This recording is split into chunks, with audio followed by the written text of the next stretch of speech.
안녕하세요. 저는 코레일에서 KTX를 운전하고 있는 강은옥이라고 합니다. 반갑습니다. 저는 오늘 제 얘기를 통해서 나라는 브랜드 만들기에 대한 얘기를 할 건데요. 이거는 제가 2009년 4월 1일 날 우리나라 최초의 여자 KTX 기장으로 데뷔할 때 몇 군데 언론 매체하고 인터뷰하면서 찍었던 사진이에요. 근데 너무 다르죠? 저 맞고요. 제 얘기를 조금 할까요? 저는 2000년에 우리나라 최초의 여자 기관사가 됐고요. 그리고 2009년에 최초의 KTX 기장이 됐어요. 그래서 지금까지 저는 철길 위의 인생을 살고 있고요. KTX라는 브랜드가 우리나라의 유일한 고속열차 브랜드가 되어 감에 따라서 최초의 여자라는 이 타이틀을 가진 제가 또 하나의 브랜드가 되어가고 있다. 이런 게 어느 날 자각이 됐어요. 그래서 뭔가 좀 적극적으로 나라는 브랜드 만들기에 동참해보자. 그래서 이제 이거는 제가 나라는 브랜드를 제품 설명서예요. 나라는 브랜드는 제 이 생산 연도가 68년 11월생이고요. 저는 부산에서 태어나서 부산에서 고등학교 졸업할 때까지 살았습니다. 저의 포장지는 이렇습니다. 제가 굉장히 독특한 이력을 사실 가지고 있어요. 20대 초반에 철학과를 나왔고요. 그리고 29이라는 나이에 한국철도대 운전기전과를 다시 갔어요. 그리고 지금 서울과학기술대 철도전문대학원 철도전기신호공학과 2학기를 마친 상태고요. 이게 제 포장지고, 그리고 제가 하는 일은 KTX를 운전하고 있고요. 가족관계는 전 돌싱입니다. 참고로. 아이가 없는 45살의 여자고요. 그리고 75세 노모와 동거 중입니다. 이게 제 현재 설명서고요. 저한테 하시는 질문이 딱 두 가지입니다. 첫째, 왜 그런 일을 하게 됐어요? 둘째, 안 무서워요? 이렇게 딱 두 가지 질문을 받거든요. 그러면 먼저 안 무섭냐라는 질문에 대한 얘기부터 할게요. 왜 안 무섭겠어요? 정말 겁내 무섭고요. 그렇다고 대놓고 무섭다고 할 수도 없으니까 남몰래 참 혼자서 눈물도 많이 흘리면서 정말 무서웠고요. 그러다 보니까 그때 당시에 제가 2000년에 최초 여자 기관사가 됐는데 대한민국에 어떤 여자도 한 적이 없는 일이잖아요. 그 일을 하면서 내가 과연 잘할 수 있을까라는 회의를 안고 출발했기 때문에 일단 무거운 짐을 좀 졌던 것 같고, 그래서 과연 내가 잘할 수 있을까? 늘 그런 생각에 시달렸어요. 거의 3년 동안. KTX 기장이 되려면 기본적으로 기존선에서 열차를 운전하는 경험이 있어야 돼요. 그러고 다시 지원을 해서 뽑히면 KTX 기장이 되고, 이런 소정의 과정을 거쳐서 발령을 받아서 기장이 되는데 제가 또 한번 도전하게 되죠. 참 그때는 고민을 많이 했어요. 기관사가 될 때는 어떻게 하다 보니까 얼떨결에 발을 담궈가지고 어쩔 수 없이 약간 목줄에 이렇게 매달려 간 게 있었는데, 그 뒤에 KTX 기장이 될 때는 내가 굳이 이 라인에서 열차를 운전하는데 KTX 기장을 하지 않아도 돼요. 근데 또 한 번 해야 되나 말아야 되나, 이 갈림길에서 고민을 좀 했어요. 어차피 또 길이 만들어졌으니까 누군가는 가야 되는데 누가 갈 건가? 내가 가야 되는가? 아니면 이제 후배들도 좀 있거든요. 후배들이 갈 기회를 제공해 줘야 되는가 고민을 하다가, 아니다, 여기까지 내가 할 일이다. 어차피 스타트를 내가 끊었으니까. 그래서 용감하게 또 지원서를 내고 KTX 기장이 돼서 오늘날 KTX를 운전하고 있는데 300km라는 속도가 그리 장난은 아니거든요. 되게 두려워요. 그 속도를 견딘다는 것 자체가. 그런데 이게 경험이라는 게 그래서 참 중요한 건데, 뭐라 그럴까, 시간이 지나다 보면 그냥 믿음이 생겨요. 그리고 내가 하지 않았지만 누군가 했잖아요. 그리고 시스템이 안전하게 보장되고 있고, 그 속에서 수많은 사람들이 같이 호흡을 같이 하면서 이 일이 만들어지고 있다라는 어떤 신뢰가 하루하루 지나면서 그런 게 생겼던 것 같고, 그래서 조금씩 편안해지고, 그러다 보니까 어느 날 두려움이 많이 줄었는데, 그런데도 300km라는 속도를 달리다 보면 가끔씩 안 편한 날이 있어요. 뭔가 깨림직한 거죠. 무슨 일이 있으면 어쩌지? 이런 마음이 찾아올 때는 이상하게 괜히 또 불안해요. 좀 두려움이 있고, 그런 것들을 반복해 가다 보니까 제가 알게 됐어요. 아, 이게 삶이다, 어쩌면. 끊임없는 불안과 두려움을 만나지만 하루하루의 시간들을 계속 살아가다 보면 저절로 어떤 괜찮구나라는 믿음을 얻어가는 것 자체가 삶이구나라는 걸 제가 좀 알게 됐던 것 같고요. 두려움을 인정하는 것이 중요하다는 거예요. 안 무서우려고 하면 정말 무서워요. 그래, 무서워. 무서운 게 정상이야. 당연한 거야. 이걸 스스로 정말 깊이 인정하게 되는 순간 이제 더 이상 두려움이 나를 압도하지 않더라는 거죠. 두려움이 사라지는 것이 아니라 두려움이 내가 되지 않더라고요. 그래서 이제 더 이상 두려움 때문에 내가 뭔가를 못하거나 하지 않게 되었다. 이 경험을 제가 얻었던 것 같고, 그리고 두 번째, 왜 이런 일을 하게 됐냐 이런 질문을 받는다 그랬잖아요. 사실 나 꿈에도 상상 못했다. 내가 열차를 운전하게 될지는. 철학을 전공한 내가 어떻게 열차를 운전하리라는 상상을 했겠느냐. 그렇게 얘기하면 굉장히 특별한 얘기를 자꾸만 원해요. 그래도 뭔가 인연이 있지 않았냐. 뭐 없냐. 그러면 제가 늘 얘기하는 게 없다. 그런 거 없다. 그냥 굳이 인연을 얘기하라면 제가 태어나서 20년 동안 산 집이 부산에 있는 송정 바닷가에 가면 송정역이 있어요. 송정역 바로 앞에 이렇게 딱 보면 여기 보이는 곳에 살아서 늘 기차 소리를 듣고 자랐다. 그거 외에는 없다. 흔히 원하는 드라마틱 이유는 사실 없고요. 철길 위에서 살다가 10년쯤 지나서 생각해 봤거든요. 나는 왜 이곳에 있는가? 나는 나를 이곳에 있게 했던 것은 무엇일까라는 거를 정리하면서 생각해 보니까 내가 어릴 때부터 굉장히 특별한 삶을 꿈꿨더라고요. 누구나 그렇잖아요. 특별한 존재가 되고 싶고, 그것을 선택하느냐 안 하느냐 안 하느냐의 차이일 뿐이고, 저는 선택한 거죠, 그렇게. 그래서 그때 당시에 29살에 4년제 대학을 나온 철학을 전공한 여자가 이런 하드한 공학 계통의 대학을 다시, 전문대를 다시 가는 것에 대해서 전 별로 의식을 안 했거든요. 뭐 그럴 수도 있지, 그래서 이런 마음. 그때는 그런 거에 대한 의식을 안 했기 때문에 저 사람들이 왜 저러지? 이랬는데 10년쯤 지나서 그럴 수도 있었겠구나. 그걸 그때서야 이해했던 것 같고요. 이런 특별한 삶을 꿈꾸었던 어린 시절의 내 마음이 아무도 하지 않았던 일에 대한 선택을 할 때 망설이게 하지 않았던 것 같아요. 그리고 또 두 번째가, 제가 이 일을 하게 된 데는 저는 어릴 때 정말 엄마처럼 살고 싶지 않았어요. 하루 종일 부엌에서 일하고 빨래하고 그러면서도 집안에서 자기 결정권은 별로 없고, 나는 정말 엄마처럼 살지 않겠다. 무슨 일이 있어도. 이런 마음의 각오가 저한테는 너무나 컸었던 것 같고, 그래서 그런 마음이 이런 도전? 굉장히 하드한 남성 세계를 터벅터벅 좀 가게 했던 것 같고, 그래서 이제 제가 농담처럼 하는 얘기들인데요. 빨래터에 앉기 싫었다고요, 나는. 빨래터의 넋두리에는 난 절대 동참하지 않겠다. 이런 마음의 각오를 성장하면서 좀 가졌던 것 같고, 그래서 제가 찾아갔죠. 사냥터를. 겁 없이 사냥터를 갔어요. 사냥터를 가보니 장난이 아니더라고요. 내가 정말 뭘 몰랐으니까 갔구나. 내가 정말 내 발등 찍었다, 이런 생각 수도 없이 했고요. 사냥터와 빨래터의 차이는, 빨래터에서 실수해도 괜찮아요. 근데 사냥터에서 실수하면, 잘못하면 내가 죽어요. 그리고 다른 사람을 위험에 빠뜨려요.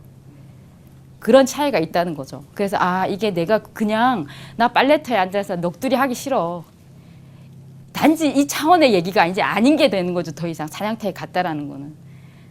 내가 책임져야 될 것들이 너무나 많았고, 그래서 내 발등 내가 찍었다, 뭐 이렇게 생각하면서 그런 생각들을 굉장히 많이 했었던 것 같고요. 나라는 브랜드 만들기라는 거를 얘기하겠다고 그랬잖아요. 나라는 브랜드 만들기에 있어서 가장 중요한 개념은 제가 생각할 때 탐구와 실천인 것 같아요. 나라는 브랜드 가치에 대해서 고민을 해야 된다는 거죠. 내가 무엇을 원하는가? 나는 무엇을 할 때 가장 행복한가? 지금 이걸 하다가 죽어도 좋아 라고 느껴질 만큼 좋은 게 뭐가 있는가? 나의 브랜드의 내용성에 대해서 일단 고민을 해야 된다는 거죠. 그게 탐구라고 말할 수 있을 것 같고요. 그리고 탐구된 것이 있다면 실천해야죠.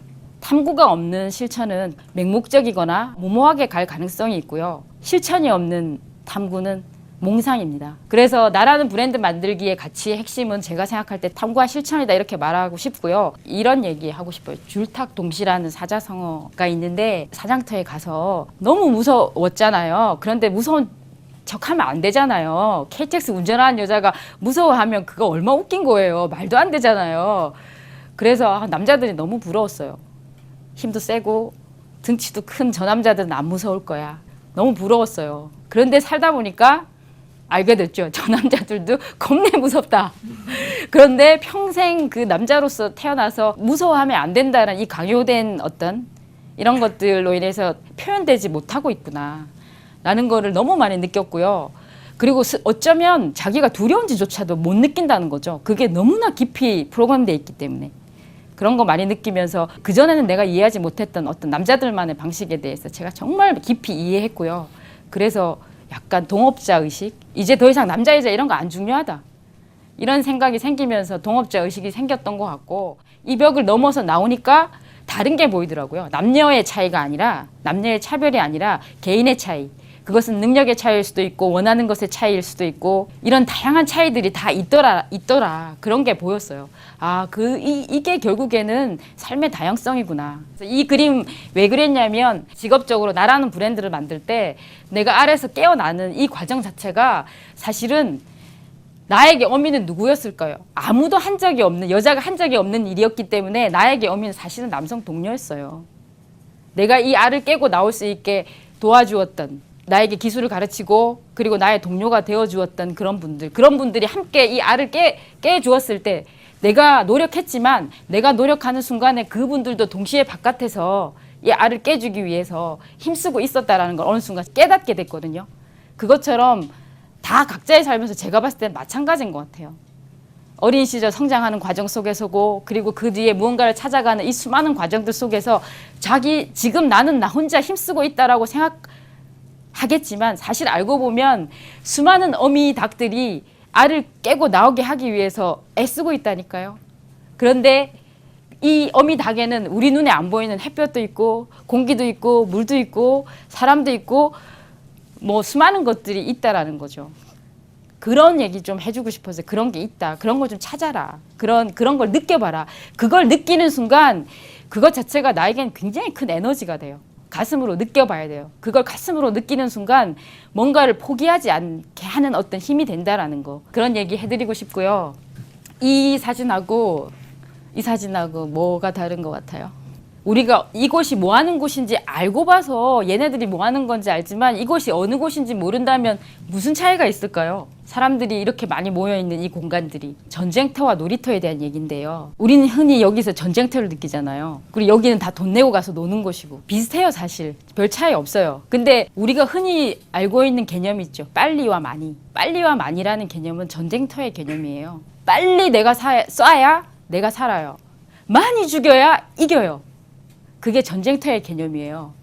그런데 우리는 너무나 긴 세월 동안, 사실 아주 긴 세월 동안 열악한 그런 역사적 흐름 속에서 우리한테 우리 스스로 내면화된 마음이라는 거죠. 빨리와 많이라는 이 마음이. 놀이터의 개념은 뭘까요? 재미와 즐거움이죠. 누가 시켜서 논다고 생각해 보세요. 누가 시켜서 노는 사람 없잖아요. 다 자기가 좋아서. 전쟁터와 놀이터의 가장 큰 차이는 자발성이라고 생각되거든요. 전쟁이 좋아서 전쟁하는 사람 없잖아요. 다 자기 이익 때문에 어쩔 수 없어서.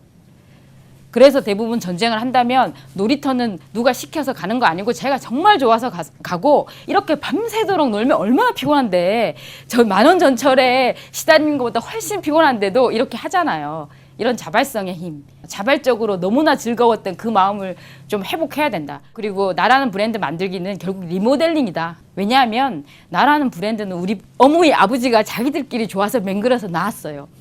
자기들 마음대로 키워놓고 어느 날 야 이제 혼자서 가. 이게 나라는 브랜드의 초기 문제예요. 내 나라는 브랜드가 만들어지는데 내 의사가 별로 반영이 안 됐다는 거. 그런데 알고 보면 우리 엄마 아버지라는 브랜드도 똑같이 그랬어요. 그래서 리모델링 작업인 거죠. 나라는 브랜드가 이미 만들어졌잖아요. 그럼 이제 나는 이 브랜드를 어떻게 리모델링 할 것인가가 내 문제라는 거죠. 그럼 어떻게 리모델링 할 건가를 알려면 뭘 해야 돼요? 내가 뭘 원하는지를 알아야죠. 그것을 찾는 작업이 제가 봤을 때는 제일 중요하고, 끊임없이 어떤 성찰의 과정, 예를 들면 브랜드 리모델링 하는 데 있어서 브랜드 가치에 대한 정립을 해야 되는데, 이 브랜드 가치를 정립하는 두 가지 키워드가 있다면, 하나가 나는 무엇을 원하는가와 하나는 지금 놓치고 있는 것은 무엇인가. 이 두 가지를 끊임없이 생각하는 것이 브랜드 가치를 정립해 나가는 키워드라고 얘기하고 싶고요. 자기가 뭐가 부족한지를 알아야죠. 내가 뭐가 부족한가. 그걸 찾아야 한다는 거예요. 아무도 찾아주지 않아요. 구경을 좀 하세요. 남들은 어떻게 하나? 남들은 자기 브랜드를 어떻게 만들고 있고 어떻게 리모델링 하는가를 구경하시면 아이디어를 얻을 수 있을 거예요. 그런데 구경하라고 그러니까 남들 다 따라해요. 그거 아니거든요. 우리가 얘기하고자 하는 것은 그런 것이 아니라, 남들이 하는 방식, 우리 다 부모님 보고 남들 하는 거 보고 걷는 것도 배웠고 밥 먹는 것도 배웠고 말하는 것도 배웠고 다 배웠잖아요. 남들 하는 거를 봐라. 구경과 관찰이에요. 얼마나 관찰하느냐, 얼마나 구경하느냐, 이 두 가지 얘기해드리고 싶고요. 그리고 우리는 너무 빨리 하고 싶어요. 너무 빨리 뭔가를 만들고 싶고 내 손에 뭔가 쥐어지고 싶고 20대 저도 그랬어요. 30대에도 그랬고 좀 더 빨리 인정받고 싶어서 최초의 여자라는 타이틀을 달고 좀 빨리 여자도 할 수 있다는 걸 인정받고 싶었고 그런 마음이 있었는데 그때는 제가 시간이 해결해 준다는 걸 몰랐던 것 같아요. 참 많은 부분들이 시간이 해결해 주는데 그런데 그저 시간이 흐른다고 해결해 주는 것은 아니고 나의 의지와 노력과 실천이 개입됐을 때 그렇다. 그리고 마지막으로 이 얘기 해드리고 싶어요. 나라는 브랜드 리모델링 작업에 있어서 어쩌면 내 의사와 상관없이 내가 만들어져서 세상에 던져진 이것이 내가 좋을 수도 있고 안 좋을 수도 있잖아요.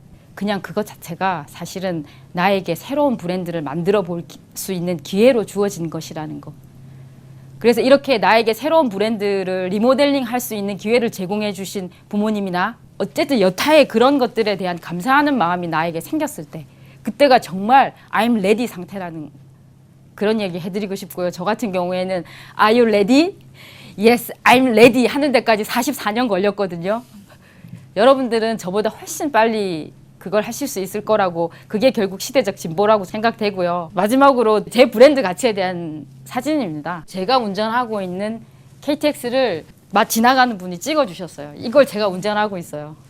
저 차를. 이렇게 나는 나라는 브랜드 가치를 새롭게 끊임없이 만들어 갈 것이고 앞으로도 그렇게 하겠지만 여기서 또 하나 중요한 게 뭐냐면 내가 나라는 브랜드 가치를 아무리 높여도 KTX라는 브랜드가 코레일이라는 브랜드가 대한민국이라는 브랜드가 크지 않으면 나라는 브랜드는 또 의미가 없다는 거예요.